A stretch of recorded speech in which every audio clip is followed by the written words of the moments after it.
for this.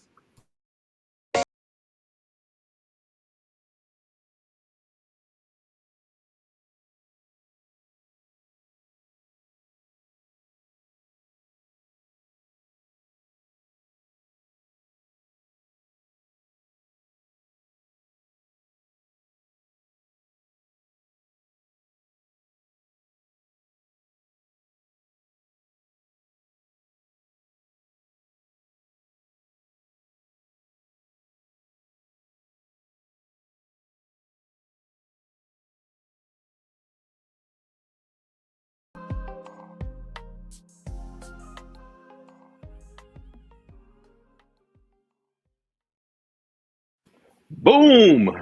Good morning, good evening, good afternoon, wherever you are and wherever you may be. This is another episode of Uplifting Our Community, powered by Bridge Visions. Today is a funny day. We are right on the verge. We're actually in it. If you in some people's minds, we're in the middle or the beginnings of a trade war right now. A trade war that's affecting global markets globally. Period. And the thought that I had today was money, power, economics, and what it means to you. How, with all these things and all this talk about wars and trade wars going on, how am I and what am I to do in this world? What can I do? Can I do anything to affect it? Am I just supposed to just sit here and just watch it all happen? Is there anything that I can actually go out there and do? Do I trust the president? Do I trust America? Do I trust the system to work itself out? And that's the question that I want to ask my my co-partners here today, because I don't know if I'm in a position to make a difference on this trade war. I know that there are things that I love that I know are going to become very expensive. I have a Honda Acura, or well, is it a Honda Acura or an Acura made by Honda or Toyota, whichever it is. I forgot how wherever it is, but pretty soon those parts are going to be expensive, and I'm having a little problems right now with my car right now. So the thing is, I'm wondering. I've heard last with the way this market has been going up and down, and people talking about a recession and how bad it can be, and one of our biggest supplier that we have here in the United States is China. So why do you want to start a fight with them? Why? Why would you do that? I don't know the end game to what's going on, but I know that from what I've been hearing, it's going to affect us. It's going to affect us in our pockets. Am I ready to do this? Am I ready to handle this kind of a financial burden that they're talking about? Or are you even ready? Have you even thought? Has the thoughts ever came to your mind about how am I going to handle the price of a new car, tires, food, when I'm already stretched, if you are? That's the question that I want to ask you guys. Money, power, and economics, and what it means to you. My question is, and I guess I'm going to bring it out as I bring you guys up in here. Do you have faith in America, the president, or the system to right all the wrongs of this impending trade war? That's the question that I want to ask. I'm going to bring you guys in and tell me what you think. Anybody want to jump into that one right there? I'll jump. This is one thing I've learned from being in the third recession, right? So this is what we were talking about last year. It's like it's time to get ready. Neither you're gonna get on the boat of success or you're not. This is a fictional or artificial again recession. The reason is this is how the rich get richer because they want to like Mm, press things down. They want everything to go under so they can buy things cheaply. So rich dad's going to buy the crap out of the hotels again, right? That means Donald Trump, he's got 3 years. He can't be the president again. He's going to bring everything down so he can buy stuff, and his friends going to be able to buy stuff. It's the people like us where we still not quite there yet. We're like maybe above like middle income. We can't just pay cash for things. That's the reason for that. And the thing with the Chinese war, it's really irrelevant because what he's trying to do is really kind of stir the pot and hide what he's trying to do for real. This is like the kind of like the magic show, right? You do something Mm, to hide something else. That's the whole idea. So the thing is, this is the third time in my generation that I've been doing this, and every single time the recession, it is hard for us, but I came out swinging. I thrive every single time. It's the mindset. Now, mm, is it going to be difficult? Yes. Here's a scenario, and this is some really funny thing. I love Starbucks. Okay, Starbucks. I love getting coffee at Starbucks. Now it's $3, right? I'm like, oh, it's just a coffee. Why is it $3, right? Now there's a little store right next to my house here. It's a gas station. Does the same quality of coffee. It's $1.50. So that's what you gotta learn. You still can find quality, and it's not a brand name, but it's something that you can go to, right? And the car thing, so because this is a big deal. My person, she needs a car. I'm like, get the car mm, you need. I said, dude, I drive a truck. I really don't care. I rather have money to go Uber around because it saved me money. So I was in Denver. I could have rented a car for $100 a day, but the Uber saved me a whole lot more money. So this is where the strategy come in. From a business perspective, this is back to what we were talking about just before we go on. The big client going to pay because they know what's going to happen because they want to be able to absorb all this little company and they need the tool to do it. They'll pay for it. The small company is going to like nickel and dime you to death, right? And that's what's going to happen. So, so save your money. Go to eat a nice fancy restaurant once a month instead of three times a month, right? Forget going to like the what's that McDonald's and places like chili, right? So I'm like, it got great burger, but it's not the quality you want, right? We're just go to a nice place for once a month, say two times a month or three times a month. That's really what it comes down to.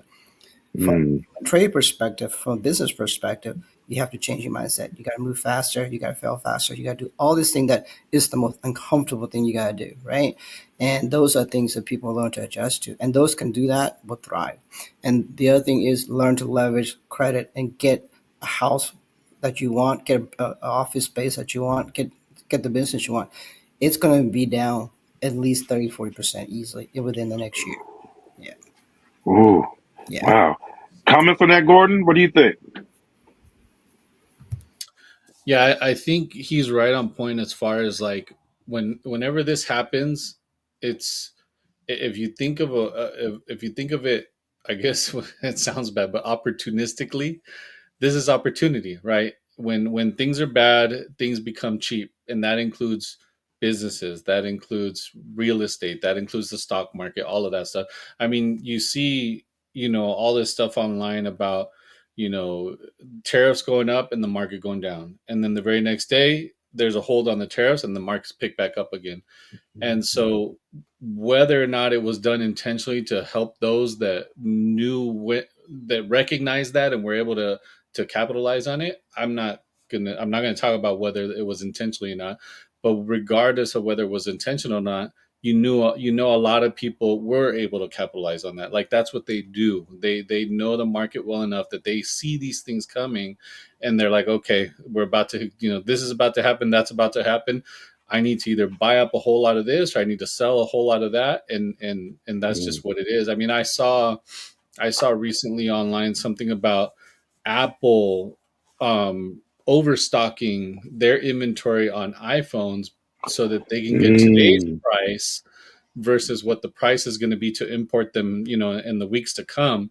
And if you bring that down to a household level, then you can kind of think like, and I'm not encouraging people to hoard, but I'm saying like if you know that something's about to go down, or if you pay attention and learn, listen and study, and you know that this is going to happen or that's going to happen, then maybe we come together as a community and we order, a wholesale of this, wholesale of that, and then we disperse it through the community, distribute it through the community, and that way we got the best price. And so it really comes down to, I think, how well we're willing to adapt, or how strong of an ability we have to adapt I was thinking about that old saying that you hear every once in a while, where people talk about they're on their ramen noodle budget, and it's like, how tight can Mm, we tighten that belt when things get hard, so that it doesn't affect us?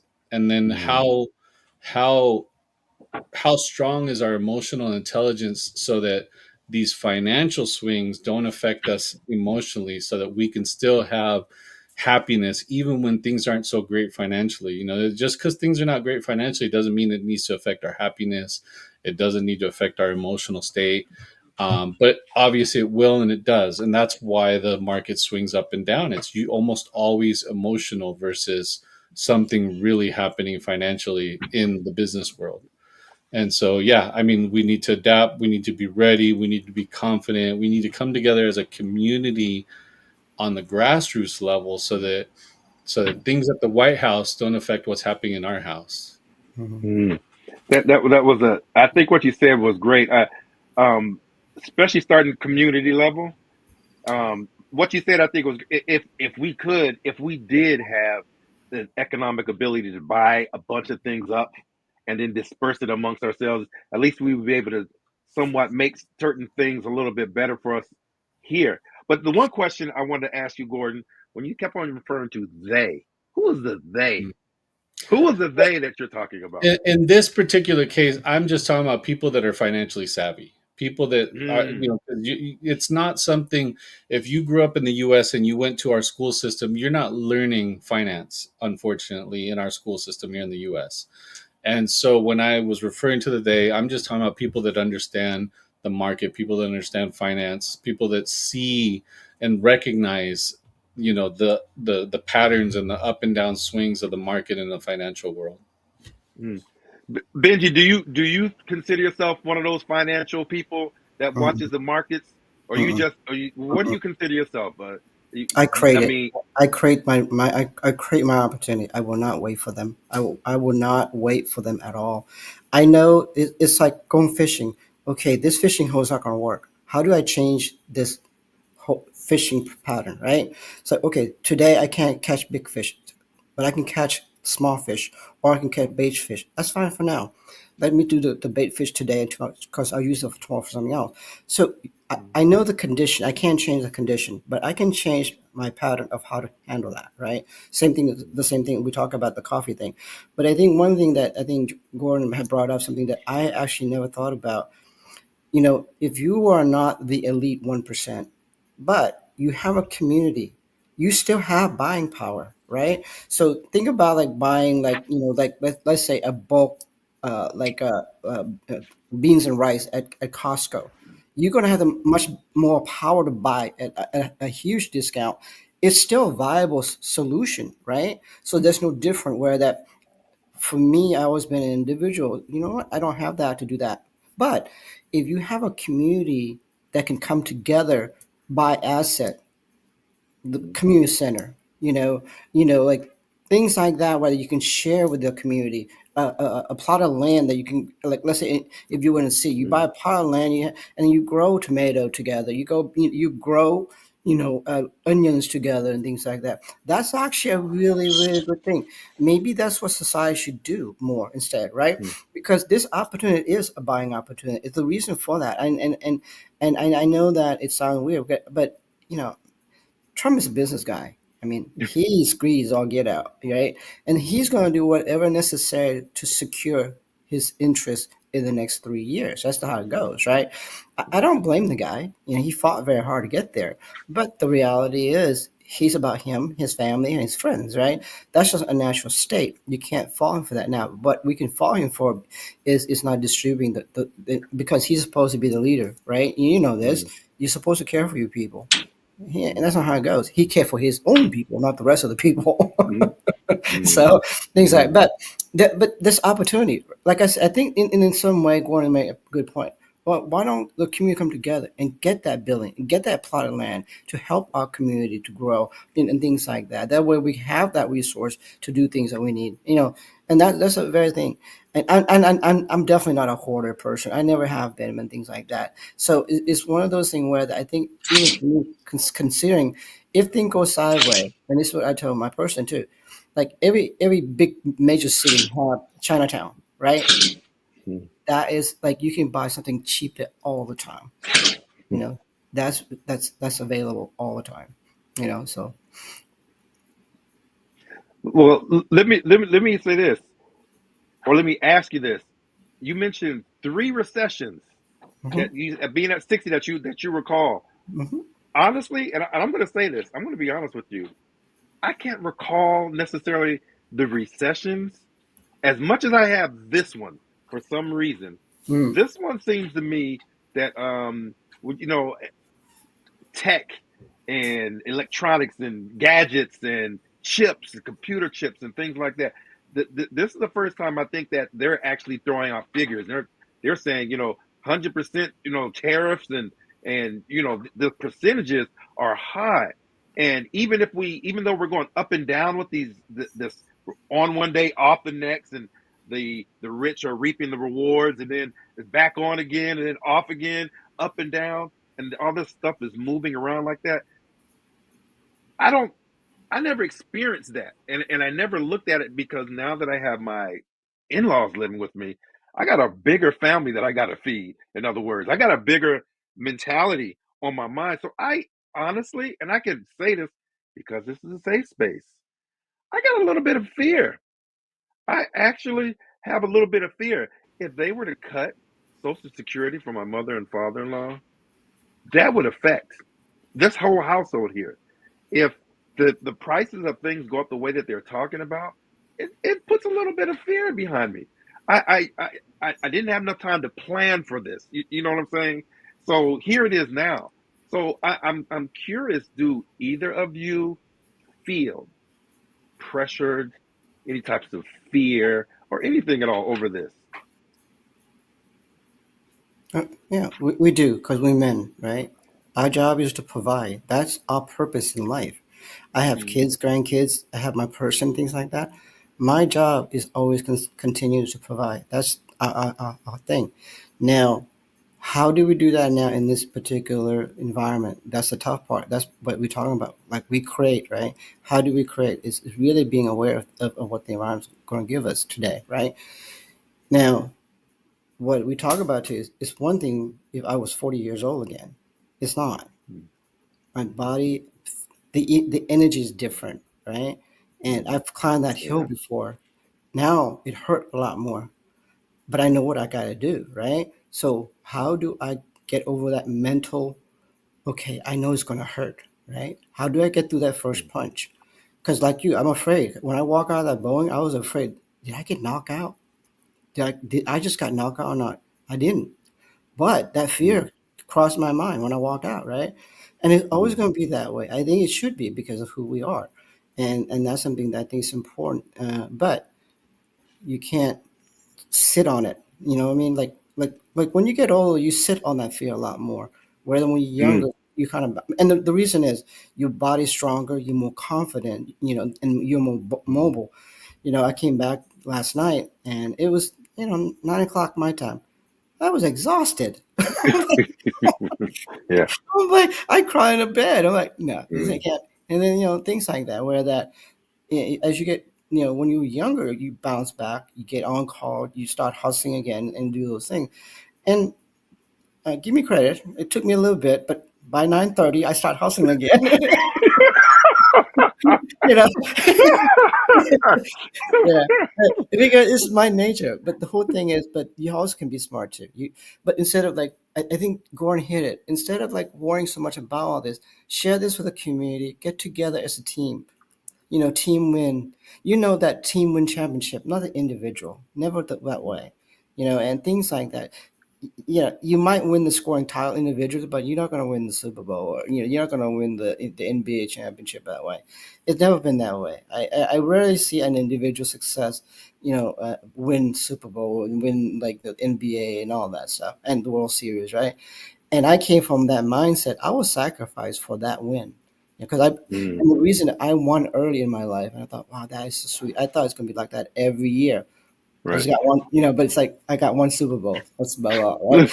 I still got one Super Bowl. Hey, dude, listen. A Super Bowl. There are a lot of guys that have full careers and never even touched the playoffs. But if you get a Exactly. Super Bowl, hey, Yeah. bro, Yeah. take that Super Bowl. That's a Yeah. win. Exactly. That Exactly. is And a win. that's what I go for, you know. So Mm, I actually, now thank you for reminding me of this, because I have my community. They know what I can do. Matter of fact, they keep asking, when are you coming home? When are you coming home? mm, And that, and they have that same fear, right? And so, but they also know that I can push everybody. And what can we do? It's like, the word came back to me always: trust in your process, but mostly trust in the universe and God. Whoever God is for you, trust God. There's a reason mm, for that, right? And because that's what it comes down to: have that connection. And and this last year, because I've been doing a lot of that internal work, and that helps a lot. mm. Gordon, any comments on that? Um, yeah, I mean, I guess specifically, I think that we can look at our life, we can look at the world as, going back to what Benji was saying, as in a from an individual perspective or from a community perspective. And I think culturally speaking, the United States has often been very individually motivated. You're supposed to work on yourself, get educated, get a career, make a whole bunch of money, and then retire. And then, but none of that whole, if you want to call it American pie, ever talks about giving back to your community or working together as a team or whatever. It's just you, your family, your house, whatever, that car, the boat, whatever it is. And I think that if we focus more on community, I think that that is going to be so beneficial. And I think that if we think about how this negative situation that we're in here in the US today becoming a positive, I think that it'll force people to try to figure out how to be more community oriented and how to work together. For the last 5 to 10 years or so, I consider, so in general, I consider like Hollywood and the movies and all of that a reflection of the American perspective. And so we've seen in the last 5 years, 5 or 10 years or so, a lot of like end of the world based movies, a lot of Mm, zombie apocalypse type movies, a lot mm, of those kinds of movies where it kind of, I feel like it reflects the fears, and maybe Hollywood is capitalizing on the fears, but it reflects the mm, fears of the people. And so I think about like what would that be like? If we think worst case scenario, what would it look like if like the American empire, government wise and financially speaking, fell, right? No empire has existed forever. You have plenty of mm, empires in the past: Roman, Ottoman, Persian, all of that have risen and then have fallen at some point. And so what will that look like for the American empire? And so I think the only way to make it through something like that healthily, I don't know if that's a real word, but is being able to have a circle of people, friends, family, and everything that you can lean on and work together. And I've also thought, like, who do I know that owns a lot of land? Maybe we could mm, build like a complex on this land and help each other. Like, I posted in the little comments thing that we recently started a garden in our backyard, and my yard's really mhm, small, but still we try to make the most out of it. And it wasn't for that, this is mostly for the kids of the neighborhood. But doing things like that where the community works together, I think is a huge thing. And I mm, think that in general, for people to make it through tough times, it really goes back to how much they work on themselves as an individual, but then mm, turn that into being able to provide value for everybody else. Because I believe that our lifestyle, our quality of life, is really dependent on how much value we provide, and that isn't always mm, measured by like salary or income or revenue or profits. Many times you can have a great quality of life just because you're valuable to the people that you're affecting in a positive way. And it can't always be measured financially speaking. I mm, give the example of my oldest son. My oldest son, his name is Darius. When he was about 16 or so, he started getting into mentoring and learning how to work with younger kids and things like that. And the more he learned about it, he started doing training, specific training in San Diego, then in LA, and then he got to the point where he got an associate's degree in college, and then he was getting ready to go after his bachelor's degree, and he was applying at different schools in our area, and somewhere in the Los Angeles area and somewhere in San Diego. And it finally came down to where communities in LA and communities in San Diego told him that if he moved to their communities, they will take care of his rent as long as he did these mentoring programs that he's been working on for so long, or for the last couple of years prior to that.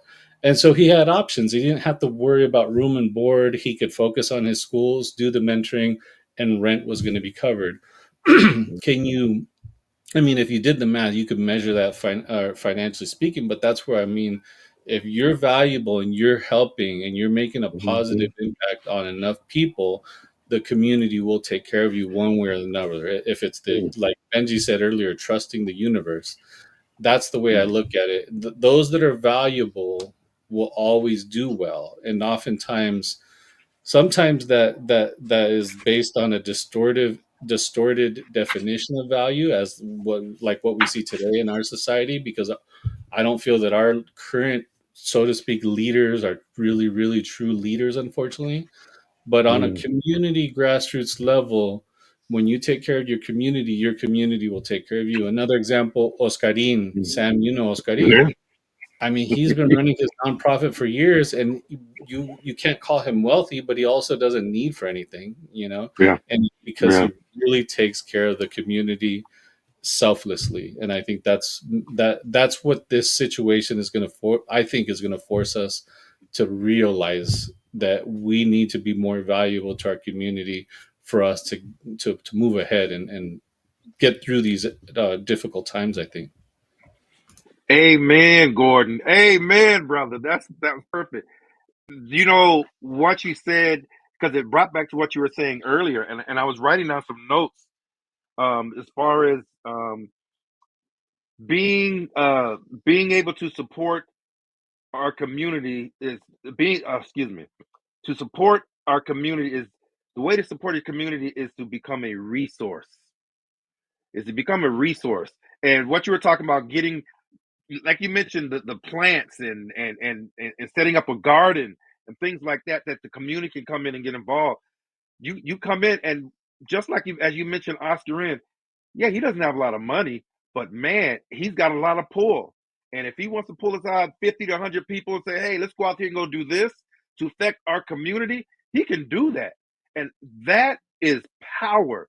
That is beyond power. You can get 40, 50, or plus people and call them up and say, hey, hey, I need somebody out here right now. I need a group of you guys out here holding signs. That is power. I think with what we're starting here with this uplifting our community app, this is something that's going to grow. We're going to start talking about bringing in other individuals and start talking over certain things. This safe space is going to open up in a little more, in a little more wider area of people, and your stories, your thoughts, the things that you say to help others sit back here and just listening in, and they're going to say, hey, you know what? I like what he had to say. Man, that was great. This is helping me. Benji, I think you mentioned the mindset. You mentioned the mindset. Some of the conversations that we're having here are mindset conversations. A lot of them, people don't understand it. Some people have been through jail to get that mindset training. Some people worked in jails to get that mindset, training. Some people don't give a damn, and they just need some help. And they finally heard somebody say what they've heard inside, what they felt inside, and they never had an opportunity to hear it come from other men or other people. And I always go back to Benji, your story about being, always having like the poverty mindset, or you're always going to be poor, that your mother had said to you. Let me tell you something.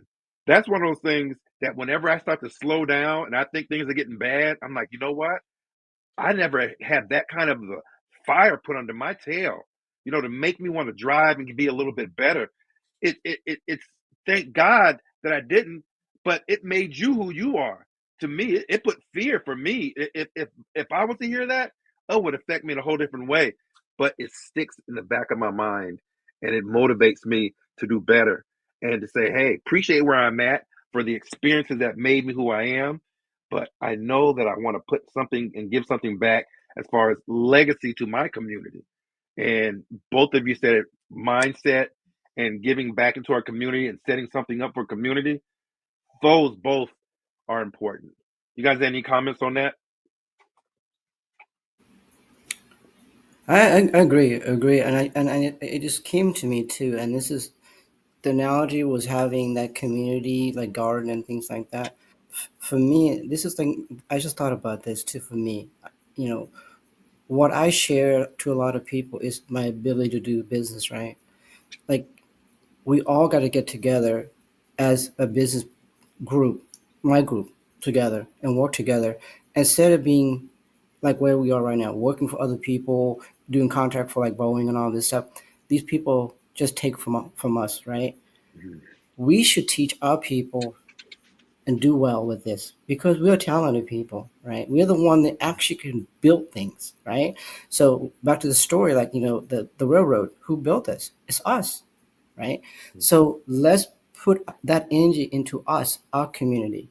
Like my friend and so forth, they always ask. But the thing is, this is where that for me, I have to be really patient because I've grew up like this. Not everybody's gonna be like this, but this is a great timing for that. You know what I mean? It's a great Mm, timing. So, mm.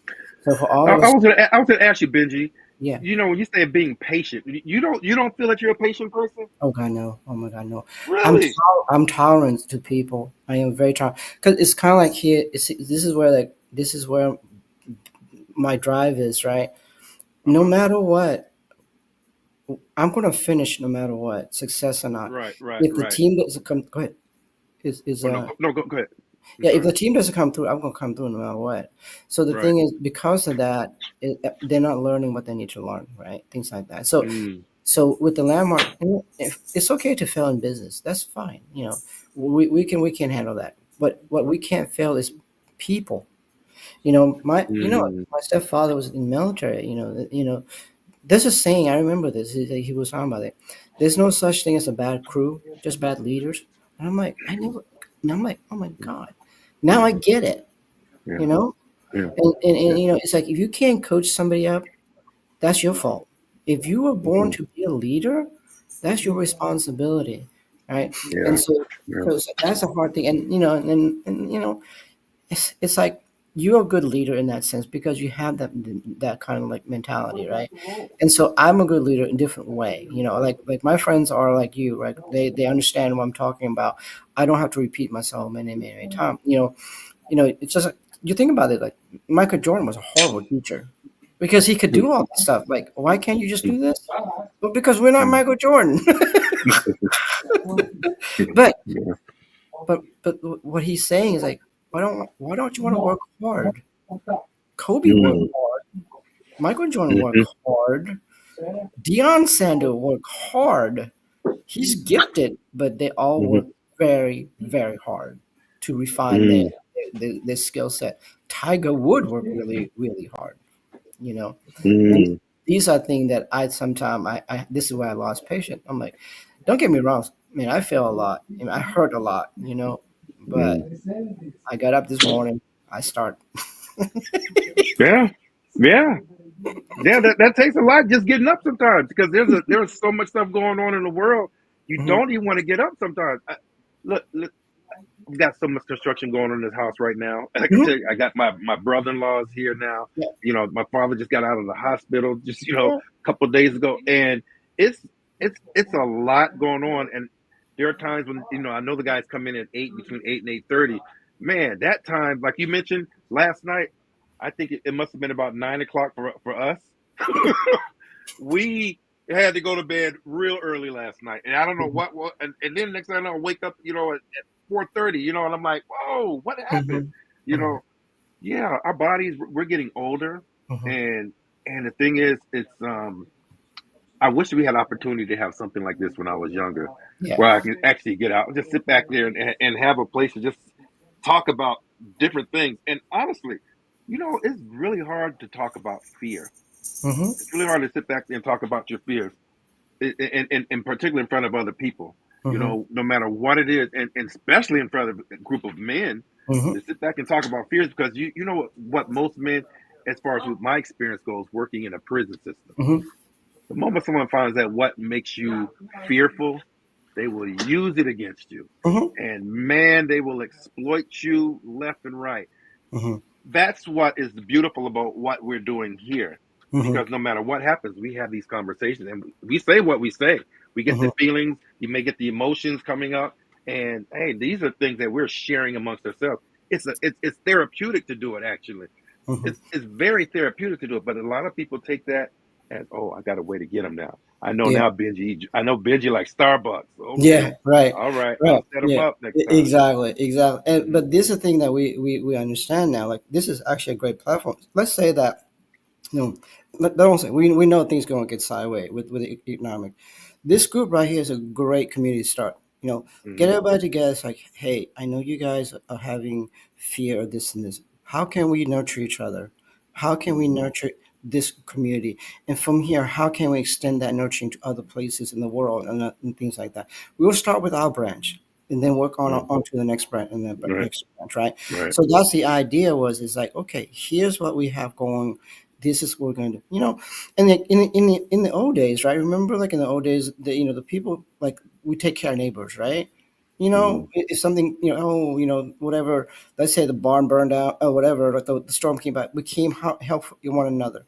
No Right, different. right, We just lost our ways in that, because of that. Oh, right. we got to be individual. We got to prove this and that.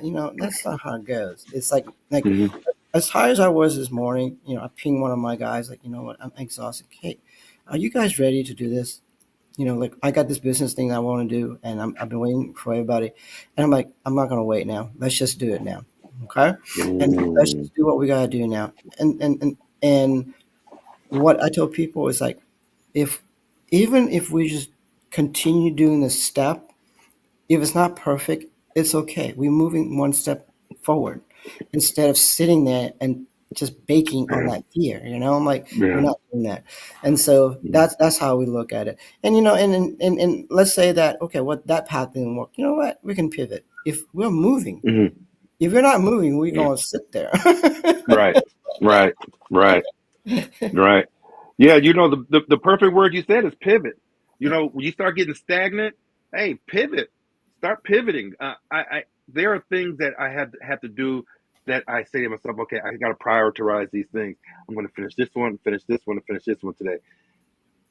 I can't finish these two. I said I was going to finish these. I got the first one done. You know what? Let me pivot. Let me finish this first one, and Mhm. I'll get these other two first thing in the morning, because this one right now is taking a lot more time. And mentally, I've got to get in the car and I've got to go to this place and physically take something from one building, a check, cashier's check, to this building, because they want to Mhm. charge a certain Mhm. percentage. So it's Mhm. just cheaper for me to go here, pick Mhm. up the cash, and go, Mhm. instead of giving them that 3 to 5% of the Mhm. total what they're looking for. Mhm. And there's so I gotta pivot and work and move on from those things. Now the other Exactly. thing, speaking on pivots, those pivots are learning points. Those Yeah. are learning things that we can sit back there and we can pass on to each Yeah. other in these conversations, just like this. Right. I came out. I started out talking about doing a podcast with a space for men, and now we're talking about taking this thing and going to a bigger arena. Mhm. I mean, that's a pivot. Mhm. First thing first was, we just wanted to have conversation once a week. Yeah. Then we got a group of guys to get together, and Mhm. now it's a weekly thing. And then Mhm. we're saying, we want to go even further now. We Mhm. want to expand and even bring in different Mhm. females in here, those individuals who just got out of prison, Mhm. and have these kind of conversations. These conversations are very important because a person can learn, and they can Mhm. help pivot and get to that point where they're trying to go a lot faster because they're hearing it from other individuals, and it's Mhm. coming from a place that they feel comfortable enough to express themselves in, and Mhm. and listen, because that's what it's all about, is being able to get out there and talk and listen for all of the countless. I can't tell you the meetings that I was sent back in, and I would just be the background, just making sure when they had counseling sessions going on, group therapy sessions, and I'd sit in and I just listen, and I got so much out of just listening and hearing the other comments. I didn't necessarily need Narcotics Anonymous, but I hear the stories that drives people to get into narcotics the way they did and how deep they did. And I find the depths that they went to get that type of narcotic. And I'm like, oh no, I sure don't want to mess with that. And they start telling their story. So Mm-hmm. everything is a learning process, and being a part of it to support our community in this way is amazing, and this is a great opportunity. Being that you're in Texas, I mean, heck, Texas and California, we've been Mm-hmm. meeting up every week for over 22 weeks. We Yeah, have we have 22 episodes that we yeah, have got together, and that's amazing within itself. That's right. amazing within itself. It does, So and yeah. that's a community thing, right? And that's what I'm saying. And I just realized the more we talk about this, it's really, instead of waiting for like the 1% buy all this stuff, let's get our community together and Hmm. challenge these guys. Be Yeah. better, Yeah. share more. The Bill Gates of the world, or the Amazon guy and all these guys. They got billions and billions of dollars, right? It's like, hey, you can change lives with $5,000, right? You don't need all that. So how do we do all that? And so this is back to what I'm saying. It's like, okay, like we all have add value, and Gordon say, right, whatever that is, be add value, and then that is the most wealthy thing. That's wealth. That's true wealth, right? And Hmm. so that's the thing. You mentioned that gentleman where he can pull 50 people to come and help and things like that. That's true wealth, right? Because he can Hmm. move mountain with that. Money can do so much, but that would be a bigger a resource. So we all got to do better. We all got to get involved, and we all got to take care of each other in that sense. And it's going to get a little bumpy for a while. Hmm. But I know it's going to be worth it because I know the outcome is going to be worth it because Hmm. not just individually, but we're going to go together as a community. We're going to share Yeah. each other, and we're going to start healing each other. It's like, Hmm. we all have this bias and stuff. I get that, but you biasing the wrong people, man. We're not the one. You know what I'm saying? You're like, we're not the one that you know. Mm. It's like you have to understand. We're the one, I'm not the 1%er, but I know what those guys do, right? Yeah. So, and these are things. But I will tell you, like when I was walking out of Boeing, I was like, man, and it's like, but I feel it in my gut was like, this is just not helping our community, Mm. and yeah, but yeah, like, but am I scared? Yeah, because I want my grandkids to be taken care of. I want my Mm. person to be taken care of. Right. I'm okay, like, not being in the nicest place and all this. That doesn't really bother me. And it's funny when and Gordon mentioned about the Roman, the soup thing, the Roman soup. I Hmm. still have that all the time. It's just a Wow. mentality. Yeah. Mm. I've got one Mm. like a box sitting right there and watching them. Going, man, going to be pretty good tonight.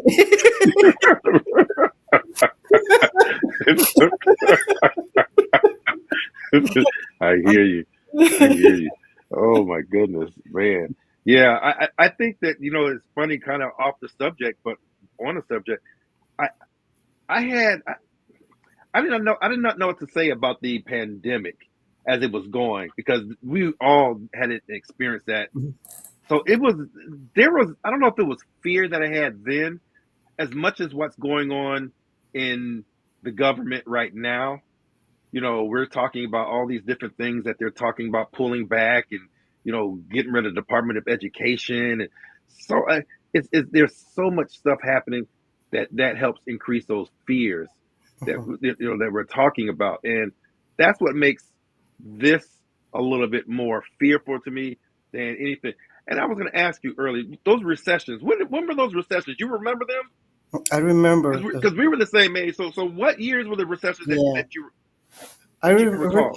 I remember the early 90s, Mm. and I remember the very first one. That was during the Jimmy Carter years. So I Okay. was probably like 13, 14. That's a Okay. recession that was, was that.